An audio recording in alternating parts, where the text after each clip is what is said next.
चला आपण पहिले आश्रमाकडून घेऊ. इकडे आश्रम आहे म्हणजे पाहिजे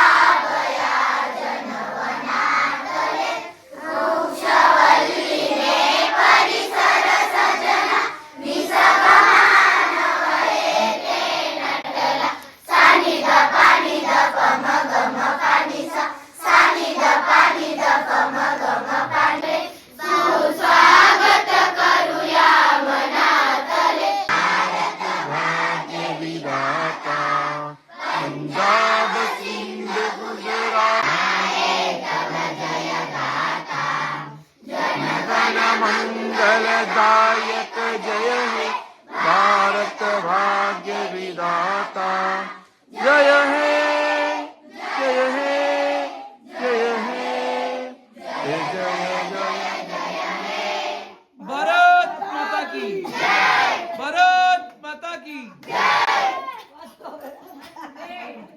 मातरम वंदे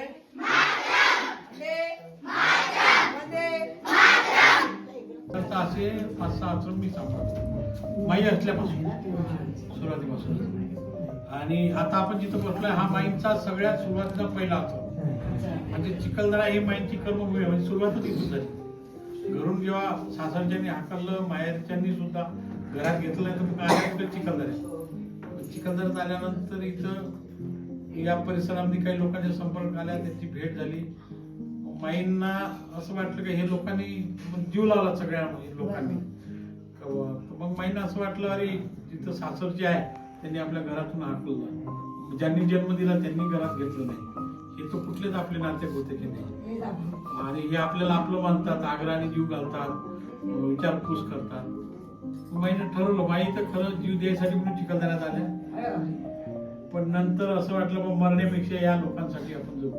हा म्हणजे बेळगाव आहे, आदिवासी भाग आहे, पूर्ण 100% आदिवासी भाग हा खूप मोठा. म्हणजे आपण पेपरला यायला त्याला बरंच ऐकलं असेल. इकडं कुपोषण, बाकी बालमृत्यू, महिला मृत्यू, गर्भ ज्या अवस्थेत महिला असतात, त्याचं कारण असं आहे की आता थोडीशी परिस्थिती सुधारली पण एक काळ असा होता की इकडचे सगळे जंगली भाग असल्यामुळं हे लोक पहाडात राहायचे. मग नदी नाल्याला पावसात इकडे पावसाळ्यात खूप पाऊस असतो आणि हिवाळ्यामध्ये थंडी खूप असते.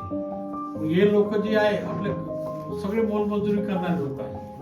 रोज दिवस निघाला त्यांना कुठेतरी कामाला जावं लागते, दिवसभर काम करणार, पैसे घेणार, संध्याकाळी किराणा देणार घरी आणि जेवल्यानंतर. आता त्या भागामध्ये असं माईच्या लक्षात आलं म्हणजे जेव्हा जेव्हा गावात गेला असं लक्षात यायचं ना की अरे मुलं कोण आहेत अशी बेवारस पडलेली, आंघोळ नाही केलेली, सगळं असं म्हणजे रखड. तेव्हा मग माईने विचारलं का बाबा हे कुठलं मुलगा आहे बाबा, याला कोणी आहे का? लोकांनी सांगायचं नाही, वाढत आहे, याला आई नाही आहे, वडील नाही आहे, आई आहे.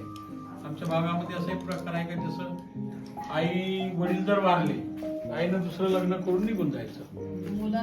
ते मुलं मग आजी आजोबाकडे किंवा मग जवळचं कोणतरी असते ना दूरचं जवळचं त्याच्याकडे राहायचे. बघा ते काही लक्ष देणार नाहीत.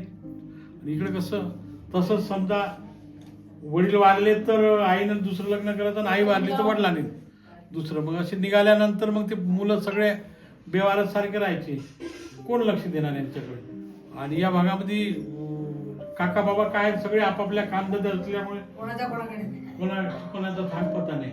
उन्हाळ्यामध्ये इकडचे खूप गावचे लोक असे आहे का इकडे प्लेन पट्ट्यामध्ये कामाला जातात. तर मग मुलं तसेच गावामध्ये बेवारस फिरणं, शाळा नाही काही नाही. इकडल्या शाळेची फार अवस्था गंभीर होती त्या काळी. म्हणजे इकडं पुरा पाण्याने तर 2-2 महिने गावाचा संपर्क तुटायचा एकामेकाशी. म्हणजे म्हणून लोक तेव्हा काय करायचे बा 2 महिन्याचा किराणा, 2 महिन्याचं धान्य असं घरी भरून ठेवायचे. पण आता ज्यांच्याकडे पैसे आहे तो 2 महिन्याचं भरून ठेवणार, ज्यांच्याकडे नाही आहे तो काय त्याला रोज काम करून जो आपली उपयोगी भागवतो त्याला तर अडचणच आहे ना. मग अशा बऱ्याच लोकांना उपासमार व्हायची, काही लोक मग उपासाने मरायचे, काही लोक इकडं या भागामध्ये कसं एक अंधश्रद्धेचं थोडं प्रमाण, अशिक्षित लोक असल्यामुळे म्हणजे बिमार पडला की दवाखान्यात न जाता एखाद्या भगतकडे जाणार, दवा घेणार, ते नाचणार कुदणार, मग ती काय ते देणार, निंबू देणार, हे असं काय ते दवाखान्याची जी काय तब्येत असेल, ताप असो की बाकीच्या बिमाऱ्या असो, त्या दवाखान्यात दुरत हे न गेल्यामुळे मग अशा वेळेस मृत्यू होणार. असं आमच्या भागात तेव्हाही होतं, आता थोडं कमी झालं पण आताही आहे. असं म्हणजे आजही अशी परिस्थिती का प्रत्येक गावात गेलो तर तुम्हाला 2-4 अनाथ मुलं सापडतील म्हणजे आहेच आजही. आणि आमच्या सगळ्या आश्रमातून जवळपास 360 355 असे सगळे मुलं एकत्रित आहेत. आमचा आता पुण्यात पण आश्रम आहे, पण पुण्यात रोज कोणी ना कोणी येतं, काही ना काही मदत करतं. पण या भागामध्ये इतकं लांब झालं हे की तिकडून मदतही येत नाही. आणि आणायचं म्हटलं का धान्य आणतो म्हटलं तर त्या जेवढं धान्य नाही त्याच्या डबल खर्च लागतो आणण्यासाठी, म्हणून तिथं आणणे शक्य होत नाही. माईनं जिथं खरी गरज आहे कामाची, म्हणजे आपण म्हणतो ना शहरात तर खूप आश्रम असतात, लोक काम करतात, मदत करतात, पण जिथं लोकांची मदती नाही, लोकांना खरं कुणाची तरी गरज आहे ते सांभाळलं पाहिजे, अशा ठिकाणी माईनं आश्रम सुरू केला. आणि तो माई आता 4 जानेवारीला आपल्यातून निघून गेला. आणि माई नंतर आता मी ही व्यवस्था सांभाळतो. माझ्या नंतर आता मुलगा, आमच्या सून, सगळे आज धावपळ करतोय. आणि अशा पद्धतीने या आश्रमाची व्यवस्था चालू आहे. आमच्या या आश्रमामध्ये आतापर्यंत तरी जे मुलं आहे तेवढे घेतले. आता रोज 1 दिवसाआड 2 दिवसाआड कोणी ना कोणी आम्हाला फोन करते का आमचा असं गावात अनाथ मुलगा त्याला घ्या. पण आता आम्ही घेणं थांबवलंय. कारण घेणं थांबवलं म्हणजे कसं, एकदा ताब्यात घेतलं का त्याचं सगळंच करावं लागतं, जेवणापासून कपड्यापासून शिक्षणाच्या खर्चापासून सगळं. हा खर्च काही झेपून नाही राहिला आपल्याला. आणि म्हणून त्यांना सांगणं आहे की बा ज्या दिवशी एखादी जर असा एकदम अनाथ आणून सोडला कोणी, तर त्याला आपण सोडत नाही, ते तुम्हाला आता घ्यावंच लागते. म्हणजे कोणी दुसऱ्याने आणून सोडला म्हणून आपण कुठेतरी नेऊन सोडणं असं तर आपल्याकडून होतच नाही, कारण ते आपण कामच हातातच घेतलेलं आहे ते काम. म्हणून आता ज्यांचं कोणतरी जवळचं नातेवाईक असेल गावात, त्यांनी काही दिवस तरी थांबडा. जशी जशी परिस्थिती आपली सुधारेल तसं तसं तुम्हाला आम्ही निरोप देतो, मग ताब्यात घेतो. या भागामध्ये असं आहे की 100% आदिवासी भाग असल्यामुळे इकडे काही लोकांची मदत नाहीच आहे, म्हणजे नाही सारखीच आहे असं समजा.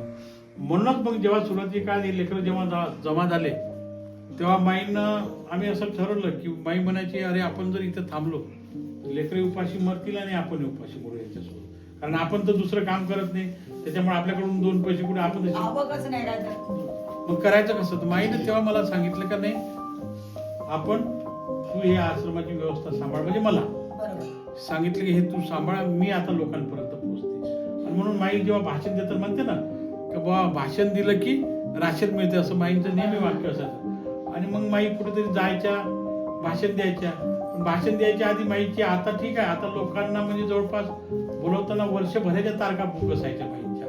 पण एक काळ असा होता की कुठेतरी काही कार्यक्रम आहे का, तर मग माई पोहोचायचे तिथं. आणि पोहोचल्या की म्हणायचे बाबा मी 2 शब्द बोलू का रे.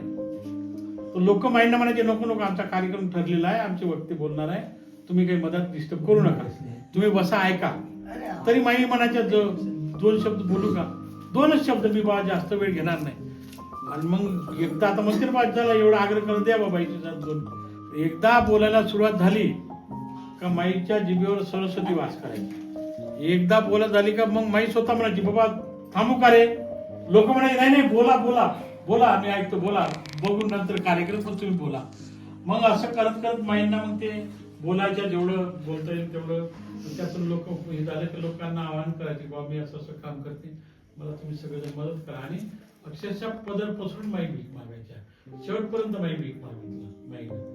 माईंना शेवटच्या काळात आम्हाला असं वाटायचं आता की खूप थकले तर तू भीक माग, थांब आता कशाला मागते, बघू तुझं आता नाव मोठं झालंय, लोक फोन जरी केला तर आपल्याला मदत होईल.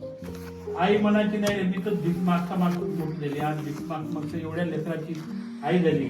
आणि माझ्या जर भीक मागण्याने जर या लेकरांचं आयुष्य होत असं तर मी मरतपर्यंत भीक मागायची माझी तयारी आहे. मला त्यात काही कमीपणा वाटत नाही किंवा मला शरम वाटत नाही त्या गोष्टीची.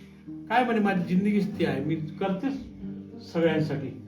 आणि म्हणून अशी बिमार झाली आहे. आणि बिमार झाल्यानंतर असं वाटत होतं, कारण माई नाही वाटत नव्हतं लवकर जाईल आणि आम्हालाही वाटत नव्हतं माई लवकर जाईल. 4 जानेवारी 2022ला माईची तब्येत खराब झाली आणि ऑक्सिजन लेवल कमी झाली, बीपी लो झाला आणि अटॅक आला. आणि जसं अटॅक आला तसं माई निघून गेल्या. 6:30 वाजता एक ऑपरेशन होतं. ते ऑपरेशन करायला माईंना दवाखान्यात नेलं आणि नेल्यानंतर तिकडून डॉक्टरांनी निरोप दिला की सगळं संपलं. म्हणजे माईंना जेव्हा जायच्या आधी आम्ही असं थोड्या बिमार होत्या तर म्हणायचो, माई आपण एवढे लेकरं सांभाळतो, तुझं जर कमी जास्त झालं तर कसं होईल, लेकरं कसे सांग. माई म्हटली अजून मी इतक्या लवकर मरत नाही रे, काळजी करू नको, अजून खूप वर्ष मी जगायचं आहे, मला काहीतरी करायचं आहे लेकरांसाठी. काय ते परमेश्वर इच्छेसमोर आपलं काही चालत नाही, नियतीसमोर शेवटी कधी ना कधी हार मानावं लागते. आणि 4 जानेवारी 2022 माई निघून गेले. होणारे न चुके कल्पती तरी ब्रह्माता आडवा, अशा पद्धतीने ते सगळं होऊन गेलं. ज्या दिवशी माई गेल्या त्या दिवशी तर अक्षरशः सगळेच आम्ही दुःखात कोसळलो. म्हणजे आता आमचा करताच गेला ना सगळा. म्हणजे आमच्या लेकरांसाठी ना आमच्यासाठी सुद्धा, म्हणजे काही लागलं का माई, किराणा लागला माई, धान्य लागलं माई, पैसे लागले माई, लेकरांसाठी तेच. आता आमचं जे माई म्हणजे आई आणि बाप दोन्हीची भूमिका आईची असायची. एखादी आता तुम्हाला मगाशी मी सांगितलं ना का अनाथ असा शब्द उल्लेख न करू. एखाद्या अनाथ म्हटलं की मुलं तरी काही एवढे हे नाही, पण मुली फार हळव्या असतात, त्यांना लगेच डोळ्यात पाणी येतं, अरे आपल्याला खरंच कोण नाही काय. तर माई म्हणायच्या, अरे मी आहे, तुमचा आई मी आहे, तुमचा बापही मी आहे, मी असल्यानंतर कुठं अनाथ आहे तुम्ही, हां मी आहे तुमच्यासाठी, तुम्हाला काय पाहिजे, मी आहे तोपर्यंत तरी तुम्ही अनाथ नाही. आणि ज्या दिवशी माई गेल्या त्या दिवशी परत सगळंच आम्ही अनाथ झालो. ज्या दिवशी माई होते तिथं तर खूप लोकांची गर्दी होती. पुण्यात सगळं अंत्यविधी केला, कारण कोरोनाचा शेवटचा काळ होता. आणि माईनं खरं तर हे माईची कर्मभूमी असल्यामुळे माईनं आधीच सांगितलं होतं का माझा अंत्यविधी चिखलदऱ्यात करायचा. पण आम्ही तर रडत होतो, पण ज्या अंत्यविधीला जेवढे लोक उपस्थित होते ते सगळेच रडत होते. आम्हाला वाटलं अरे आम्ही रडतो याच्यासाठी का आमची आई गेली, पण हे का रडतात. तेव्हा आम्हाला कळलं काही आमच्या पुढची मर्यादित नसून अनेकांची आई झालेली आहे. जो तो आपापल्या परीने ज्याला आईला म्हणजे आश्रमालाच नाही, रस्त्याने कोणी भेटो, कुणासाठी एखादी अडला कोणी, कुणाला अडचण आली, एखादी महिला मला असं, ज्याला जशी जशी होईल तशी तशी मदत करत गेली. मी एकदा असं ट्रेनमध्ये माईंसोबत होतो दौऱ्यामध्ये, आणि एक आंधळी बाई आली समोरून भीक मागत, रेल्वे भीक मागत आली तर आली, जवळजवळ आली, आणि माईनं काय केलं, ते दोन्ही डोळ्यात तिला काही दिसायचं नाही. माई आली जवळजवळ आणि ती बाई आली जवळ, माईनं फक्त तिचा हात पकडला, असं फक्त हात पकडला. त्या बाईनं काय म्हणावं, आली माय सिंधू, किती दिवस झाले तुझी वाट पाहते मी. म्हणजे हात पकडल्या तिला डोळे दिसत नाही, हात पकडल्या तिनं नाव घेतलं. मला विचार पडला, अरे म्हटलं, पण माई जेव्हाही ट्रेन मध्ये जायच्या आणि ती जेव्हा भेटली तर माई काय करायची, तिला काही ना काही मदत करायची. माईची अशी पद्धत होती का मोजायचे नाही पैसे, धरले जेवढे हातात आले तेवढे धरायचे द्यायचे. आता तिलाही तो आधार व्हायचा, हात पकडल्या हा. माईने मी असं म्हटलं, अरे माई तू पैसे दिले ठीक आहे, जरा मोजतो तू किती दिले, 10 दिले 20 दिले.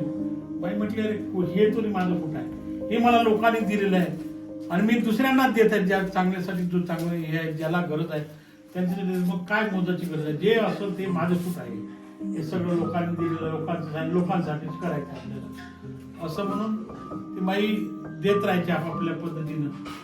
आणि 4 जानेवारी 2000 गेल्यानंतर आम्हाला असं वाटलं की 6 महिने आमची अवस्था फार खराब होती, आता काय करायचं. असा विचार केला आम्ही का आश्रम आता बंद करायचा, कारण सांभाळतो कोण एवढ्या लेकरांना. रोज जवळपास आम्हाला रोजचा खर्च इथं 10-12 हजार रुपये रोजचा जेवणाचा, सकाळी नाश्ता चहा आणि जेवणाचा खर्च रोज असतो.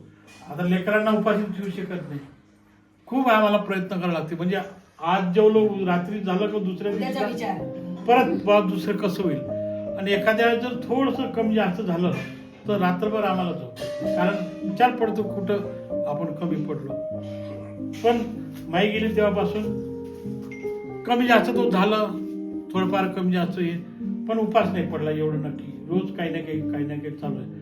आणि मी परमेश्वर म्हणतो ना, आपण जरी देव नाही आहे, लोक म्हणतात ना देव दिसत नाही, पण अदृश्य रूपामध्ये तो बरोबर आपलं काम करत जातो. जेव्हा अशी परिस्थिती येते का आता काय करावं, कसं, आता उद्या उपवास पडणार आहे, परवा उपवास पडणार आहे लेकरांना, पण काही ना काही वेळेवर काय नाही काहीतरी होतं आणि कोणत्या येतं आणि काही ना काही करून जातं. म्हणून अशा पद्धतीने हे सगळी व्यवस्था चालू आहे.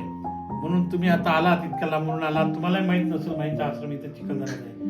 हे जे पोरं आहे जेव्हाही चिखलदऱ्याला आले की या सगळ्यांना इथे घेऊन येतात. म्हणजे तेवढ्यासाठी त्यांचा हेतू एवढाच किंवा काहीतरी आपण जर यांना सांगितलं तर 2 पैसे आश्रमाला मदत होईल. तुम्ही पाहिले लेकर छोटे छोटे सगळे, त्यांनाही कळवळा येतो, ते त्यांच्या पद्धतीने जेवढं जेवढं करता येईल तेवढं करतात आणि आम्हाला मदत होत जाते. तुम्ही सुद्धा आता इथून गेल्यानंतर बाकीच्या लोकांना सांगा.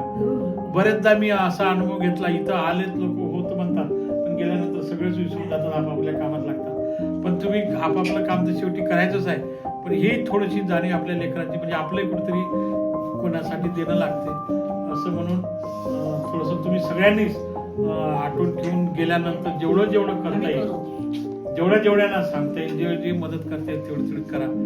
माई असेपर्यंत आपल्या एक संस्थेचं नाव वेगळं होतं आणि माई अध्यक्ष होत्या. माई गेल्यानंतर रेकॉर्डवरून सगळे नाव कमी करावं लागले. मग माई गेल्या आपण ही संस्था स्थापन केली.